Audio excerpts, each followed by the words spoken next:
फिर से स्वागत है आपका मेरे YouTube चैनल पे। आज की इस वीडियो में हम देखेंगे कि गर्भ में जो भ्रूण होता है उसका विकास कैसे होता है, कौन सा अंग कब बनता है, कितने समय में बनता है, ये सारी चीज़ें हम इस वीडियो में देखेंगे।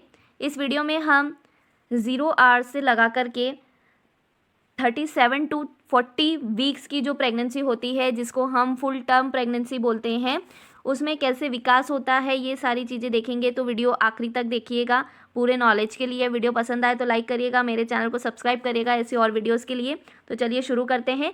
सबसे पहला है 0 आवर्स, यानी कि इंटरकोर्स के बाद में जो समय होता है उसमें क्या होता है। तो जो स्पर्म और ओवम, स्पर्म जो है वो पुरुषों में होता है और जो ओवम है वो महिलाओं में होता है।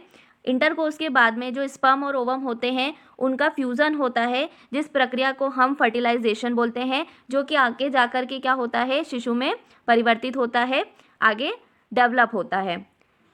इंटरकोर्स के 20 से 30 घंटे बाद क्या होता है, 2 सेल्स स्टेज होती है, जिसको हम ब्लास्टोमियर बोलते हैं। 2 सेल्स स्टेज मतलब कि 20 से 30 घंटे बाद क्या होता है, जो कोशिकाएं होती है, जो फ्यूज़न हुआ था, फर्टिलाइजेशन हुआ था, उसमें क्या होता है, एक एग होता है जिसमें ओवम और स्पर्म दोनों फ्यूज़ होकर के क्या करते हैं, एक एग फॉर्म करते हैं। ठीक है, ये जो फॉर्मेशन था, ये जो फर्टिलाइजेशन था, इसमें क्या होता है, 2 कोशिकाएं बनती है। ठीक है, आपको यहाँ पर दिख रहा है ये जो एक है इसका क्या होगा, 2 कोशिकाएं बनेगी। इस इमेज में आप देख सकते हो, एक ये रहा और एक ये रहा, मतलब 2 कोशिकाएं हैं, जिसको हम क्या बोलते हैं, ब्लास्टोमियर बोलते हैं। 40 से 50 घंटे में क्या होता है कि 4 सेल्स बनती है, मतलब ये जो 2 थी, ये 2 टूट करके क्या करती है, आधी आधी होकर के 4 सेल्स बनाती है। ठीक है, इसको क्या बोल रहे हैं हम, 4 सेल स्टेज बोल रहे हैं, यानी 4 कोशिकाएं बन रही हैं। आप इस इमेज में भी देख सकते हैं, पहले जाइगोट जो कि फर्टिलाइजेशन हुआ था, सिर्फ एक कोशिका थी, एक सेल था, जिसको आगे जा कर के क्या हुआ, 2 कोशिकाओं में डिवाइड हुआ, यानी 2 सेल्स स्टेज हुई। उसके बाद क्या हुआ, 4 कोशिकाओं में डिवाइड हुआ, एक सेल जो है जाइगोट है उसी की बात चल रही है। 4 सेल्स में यानी 4 कोशिकाओं में डिवाइड हुआ और आगे जा कर के ये क्या होगा, चौथा जो दिन होता है उसमें क्या हो रहा है, 16 सेल्स का डिवाइडेशन हो रहा है। ठीक है, आपको इमेज में दिख रहा है, ये जो है ये ऐसे 16 सेल्स जो है 16 कोशिकाओं में डिवाइड होता है, जो हमारा जाइगोट था, जो फर्टिलाइज हुआ था।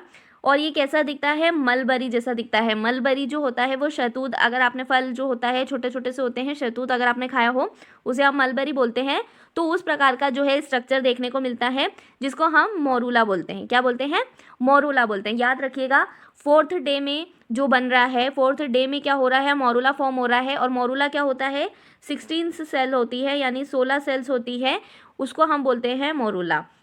इसके बाद क्या है, 5वें दिन। 5वें दिन क्या होता है, फॉर्मेशन होता है ब्लास्टोसिट्स का। ठीक है, यहाँ पर जो चौथा दिन था उसमें क्या बन रहा था, मोरूला बन रहा था। ठीक है, ये क्या था, हमारा 16 सेल वाला मोरूला बन रहा था। अब उसके आगे क्या हो रहा है, ब्लास्टोसिस्ट बन रहा है। तो ब्लास्टोसिस्ट क्या होता है कि इसके अंदर क्या होता है, accumulation of fluid in morula. ठीक है, जो मोरूला बना उसके अंदर क्या हो रहा है, फ्लूइड का इकट्ठा हो रहा है, जो तरल पदार्थ होते हैं वो उसके अंदर जाकर के क्या हो रहे हैं, एक्यूमुलेट हो रहे हैं, यानी इकट्ठा हो रहे हैं, जिससे क्या हो रहा है, इट्स साइज इंक्रीजेस, जिससे क्या हो रहा है, उसका जो साइज है, ठीक है, उसका जो आकार है, ये जो था ये छोटा था, अब यहाँ पर क्या हो रहा है, आकार जो है वो बढ़ गया है।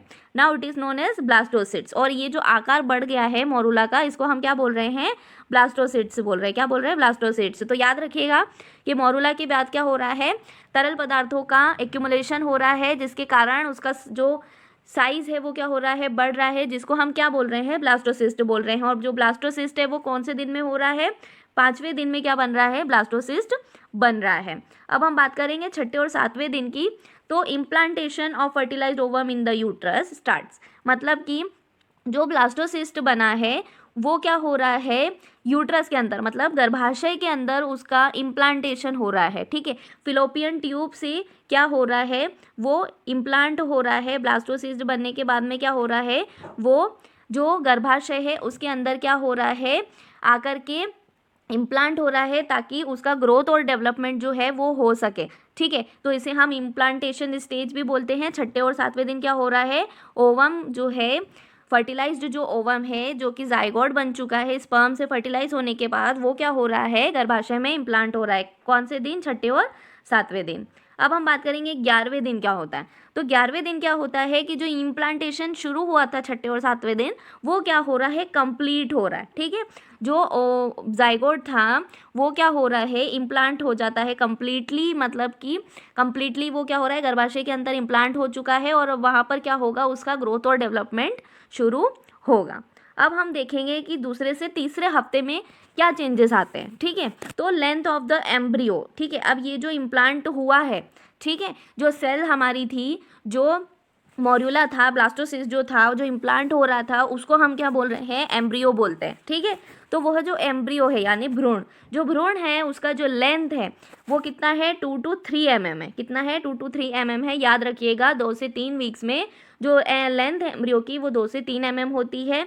ब्लड सर्कुलेशन स्टार्ट्स, मतलब कि जो ब्लड सर्कुलेशन है वो भी स्टार्ट हो जाता है। एम्ब्रियो ग्रोज रैपिडली, ठीक है, जो एम्ब्रियो है उसमें क्या होगा, डेवलपमेंट होगा, वो बढ़ना शुरू होगा, जल्दी बढ़ेगा। It's external feature starts develop, मतलब बाहरी जो फीचर्स हैं वो क्या होंगे, बनना शुरू हो जाएंगे। हार्ट जो है एम्ब्रियो का वो ट्यूब्यूलर शेप का रहेगा। कौन से शेप का रहेगा, ट्यूब्यूलर शेप का रहेगा।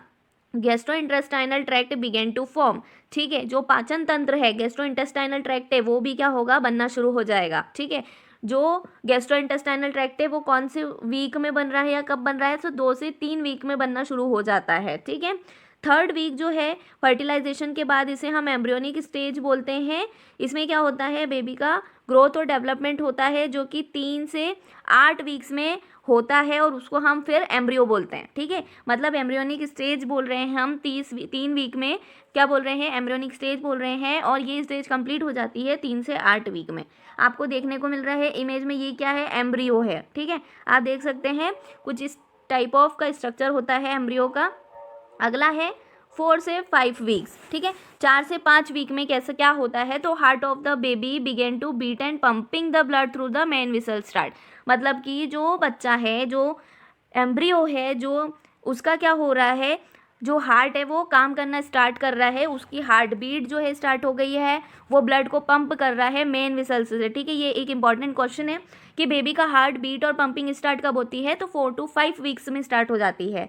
Limb buds start to grow, मतलब जो लिम्ब है वो क्या हो रहे हैं, बढ़ना शुरू हो गए हैं। लेंथ अगर देखें तो 5 से 6 mm हो चुकी है, और जो वेट है वो 0.4 ग्राम जो है वो है एम्ब्रियो का 4 to 5 वीक्स में।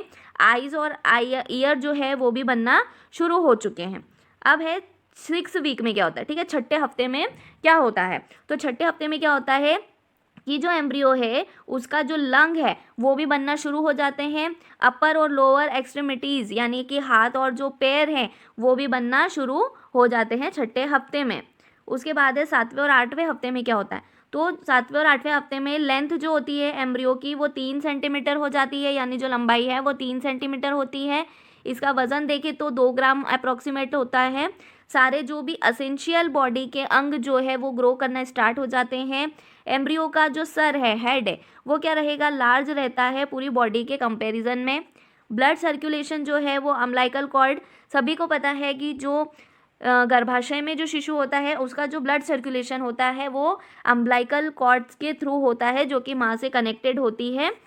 ठीक है, तो उससे क्या ब्लड सर्कुलेशन का पूरा जो पाथवे है वो क्या होता है, इस्टेब्लिश हो जाता है। Till this time sex of the embryo can not be recognised visually, मतलब कि अल्ट्रासाउंड में आप रिकॉग्नाइज नहीं कर सकते हो। इस टाइम पे भी जो जेनाइटल्स हैं वो प्रॉपरली इतना डेवलप नहीं होते हैं कि बताया जा सके कि जो एम्ब्रियो है वो फीमेल है या मेल है, सेक्स आप नहीं बता सकते हो। जो आईलिड्स है वो क्लोज होना स्टार्ट हो जाती है, और 8 वीक्स में क्या होता है, एम्ब्रियो जो है वो यूट्रस के अंदर जो है ग्रो हो रहा है, तो वो ह्यूमन की तरह विजिबल होना स्टार्ट हो जाता है।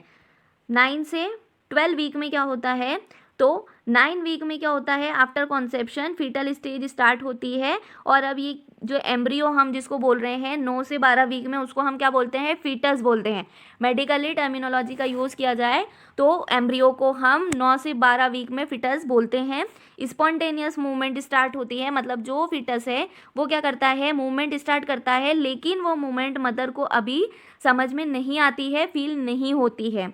By the 12 week urine formation start, मतलब कि 12 हफ्ते में क्या होता है, जो फीटस है उसकी जो किडनी होती है वो यूरिन बनाना शुरू कर देती है। जिनाइटल्स अपेयर्स, जो जिनाइटल होते हैं वो बनने लग जाते हैं, दिखने लग जाते हैं। External genital have characteristics. अब क्या हो सकता है, पता किया जा सकता है कि जो फीटस है वो मेल है या फीमेल है। Foetal face is well formed. जो फीटल का जो फेस होता है वो अच्छी तरीके से बन चुका होता है। Finger nails and toenail start to appear, यानी कि हाथ की जो उंगलियां है, उनके जो नाखून है और पैर की उंगलियों के नाखून भी दिखने लग जाते हैं। लीवर जो है फीटस का वो आरबीसी बनाना स्टार्ट कर देता है। हार्ट जो है वो टोन डिटेक्ट करना स्टार्ट कर दे, मतलब इलेक्ट्रॉनिक डिवाइस से हार्ट की बीट हम रिकॉग्नाइज कर सकते हैं। कौन से वीक में कर रहे हैं, 9 से 12 वीक में कर रहे हैं। इसका जो लेंथ होता है वो 8 से 9 सेंटीमीटर हो जाता है और वेट जो है वो 45 टू 50 ग्राम्स हो जाता है। नेक्स्ट है 13 से 16 वीक में क्या होता है, तो इस स्टेज में, इस वीक में क्या होता है, स्केलेटल जो सिस्टम है वो प्रॉपरली डेवलपमेंट होता है रैपिडली। जो बोन्स है वो हार्ड होती हैं। एक्टिव मूवमेंट्स जो है वो फिटस की होने लगती है। ल्यूनिगो हेयर्स, ठीक है, लेन्यूगियो मतलब कि जो फिटस होता है उसके चेहरे, उसके बॉडी पर क्या होते हैं, छोटे छोटे से बाल होते हैं जिन्हें हम लेन्यूगियो हेयर्स बोलते हैं। Skin of the foetus is almost transparent, transparent skin होती है। मेकोनियम जो पहला स्टूल होता है बेबी का, उसको हम मेकोनियम बोलते हैं, वो भी फीटल की जो इंटेस्टाइन है उसमें प्रेजेंट होता है। फीटस की जो लेंथ होती है वो 15 से 16 सेंटीमीटर होती है 13 से 16 वीक में, और वजन देखें तो 170 से 180 ग्राम होता है। नेक्स्ट है 17 से 20 वीक में क्या होता है, तो जो लेंथ है वो 19 से 20 सेंटीमीटर हो जाती है और जो वेट है वो 450 से 480 ग्राम होता है। जो एक्टिव फीटल की मूवमेंट होती है वो माँ को फील होने लगती है और जो फर्स्ट मूवमेंट माँ को फील होती है उसे हम क्विकनिंग बोलते हैं। ठीक है, पहली जो मूवमेंट है वो 17 से 20 वीक में फील होना स्टार्ट हो जाती है। लेनिग्यो जो हेयर्स हैं वो पूरी बॉडी को कवर करते हैं फिटस की। जो फिटस होता है वो अब सुन भी सकता है, वो स्वेलो भी कर सकता है यानी कि निगल सकता है, और फीटल हार्ट साउंड जो है हम फीटोस्कोप के थ्रू पता कर सकते हैं 17 से 20 वीक में। वर्निक्स सियोसा एक वाइट कलर का लेयर होता है, चीज़ी टाइप ऑफ, जो बेबी के ऊपर स्किन पे होता है। मैं इमेज में आपको दिखा देती हूँ। ये जो है फिटोस्कोप होता है और ये जो है फीटल ड्रॉपलर है, यानी कि ये दोनों से आप जो फीटल की हार्ट रेट है उसको क्या कर सकते हैं, रिकॉग्नाइज कर सकते हैं। ये आपको वर्निक्स सियोसा है जो बेबी है उसकी स्किन पर आपको देखने को मिल रहा है। ये जो वाइटिश चीज़ी जो सब्सटेंस है इसे हम वर्निक्स सियोसा बोलते हैं। नेक्स्ट है फिंगर नेल्स जो है वो क्लियरली विजिबल होती है। आईब्रो और आईलैश भी देखने स्टार्ट हो जाती है। नेक्स्ट है 21 से 24 वीक में क्या होता है, तो वर्निक्स जो सियोसा है वो पूरी बॉडी को कवर करता है। स्टार्टल रिफ्लेक्स, स्टार्टल रिफ्लेक्स जो है वो प्रेजेंट होता है। स्टार्टल रिफ्लेक्स क्या होता है, इसे हम मोरो रिफ्लेक्स भी बोलते हैं, कि जो फीटस होता है वो क्या होता है, किसी बाहरी जो बहुत ही इंटेंस साउंड होता है उससे क्या होता है, एकदम चौंक जाता है, उसे हम स्टार्टल रिफ्लेक्स बोलते हैं। वो भी हमें देखने को मिलता है। आईब्रो और आईलैश प्रेजेंट होती है। ब्लड सेल्स जो है स्टार्ट कर हो जाती है बनना, बोन मेरो से जो है फॉर्मेशन होना स्टार्ट हो जाता है। लोअर जो एयरवे होती है वो डेवलप हो जाती है, लेकिन जो बेबी है वो आउटसाइड जो है मदर के वोम में जो है ब्रीथ लेने में अनेबल होता है अभी 21 से 24 वीक्स में। जो लेंथ होती है वो 28 टू 30 सेंटीमीटर होती है और वेट जो है वो 750 टू 780 ग्राम्स होता है। नेक्स्ट है 25 से 28 वीक में क्या होता है, तो डेवलपमेंट होता है फीटल के ब्रेन का बहुत रैपिडली, और वेट गेन की वजह से जो फीटस की बॉडी है वो प्रॉपर प्रोपोर्शन में हमको देखने को मिलती है। लंग्स जो है वो फुल्ली डेवलप हो जाते हैं, और अगर किसी प्रॉब्लम की वजह से या प्री टर्म बेबी का अगर 28 वीक्स में बर्थ होता है तो वो बाहर जो है ब्रीथ लेने में कैपेबल होता है। जो लिम्स है वो वेल फ्लेक्स्ड हो जाते हैं बेबी के। जो फीटल का नर्वस सिस्टम है वो पूरी बॉडी के फंक्शंस को कंट्रोल करता है। लेंथ की बात करें तो 36 टू 38 सेंटीमीटर होती है, और वेट जो है वो 100 टू 1200 ग्राम्स जो है रहता है 25 टू 28 वीक्स में। नेक्स्ट है 29 टू 32 वीक्स में क्या होता है, तो जो लेन्यूगियो हेयर्स हैं वो धीरे धीरे डिसअपियर होने लगते हैं फेस से। मोस्ट पार्ट जो होता है वो बोन्स जो होती है वो पूरी कंप्लीटली डेवलप हो चुकी होती है। आयरन और कैल्शियम का स्टोरेज जो होता है बॉडी में स्टार्ट हो जाता है। फीटस जो है वो लॉट ऑफ वेट गेन करता है। अगर लेंथ की बात करें तो 40 सेंटीमीटर जो है फिटस की लेंथ होती है 29 टू 32 वीक्स में, और इसका जो वेट है 1.5 टू 2 kg तक होता है। नेक्स्ट है 33 टू 36 वीक्स में क्या होता है, तो लेनिगियो हेयर जो है डिसअपेयर होते हैं एंटायर बॉडी से। सिर्फ आर्म्स और शोल्डर्स में जो है ये हेयर्स विजिबल होते हैं। फीटल की जो बोन होती है और जो मसल्स होती है वो फुल्ली डेवलप हो जाती है। ड्यू टू फैट डिपोजिशन जो बॉडी है वो राउंडेड और स्किन जो है रिंकल्ड लेस होती है, मतलब कम रिंकल्स देखने को मिलते हैं। स्किन का जो कलर है वो पिंक होता है और इसकी जो लेंथ होती है वो 42 टू 44 सेंटीमीटर्स होती है और वेट जो है वो 2.0 टू 2.5 kg होता है। नेक्स्ट है 37 टू 40 वीक्स, जिसे हम टर्म प्रेगनेंसी बोलते हैं। इसमें क्या है कि जो लेंथ है वो 45 टू 50 सेंटीमीटर होती है। वेट जो है वो 2.5 टू 3.0 kg तक हो सकता है। लेनिग्यो जो हेयर्स होते हैं वो डिसअपेयर हो चुके होते हैं पूरी बॉडी से। अमाउंट जो है वर्निक्सियोसा का वो कम हो जाता है। मेल्स और जो फीमेल्स फीटस है दोनों की जो जेनाइटल्स है वो फुल्ली डेवलप्ड होते हैं और जो फिंगर नेल्स और टो नेल्स होती है वो भी फिंगर टिप्स तक पहुंच चुकी होती है। मुझे उम्मीद है आपको जो फीटल डेवलपमेंट है वो पूरा अच्छे तरीके से समझ आया होगा। अगर समझ आया है तो वीडियो को लाइक करिएगा, मेरे चैनल को सब्सक्राइब कीजिएगा। कुछ भी क्वेरी है तो आप मुझे कमेंट सेक्शन में पूछ सकते हैं। Thank you.